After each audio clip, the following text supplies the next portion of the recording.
Angel, இந்த மேப்ல America எங்க இருக்கு? இதோ இங்க தான் மிஸ் இருக்கு. சரி நீ போ. அடுத்து நமச்சி வா.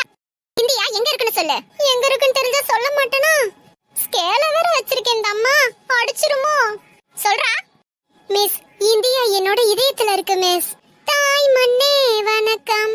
உன்ன மாதிரி நாட்டு பற்றி எல்லாத்துக்கும் இருக்கணும் நமச்சி. நீ போ. அடுத்து மணி வா. மணி சொல்லு. அமெரிக்காவை கண்டுபிடிச்சது யாரு? மிஸ், அத முத ஒளிச்சு வச்சது யாரு?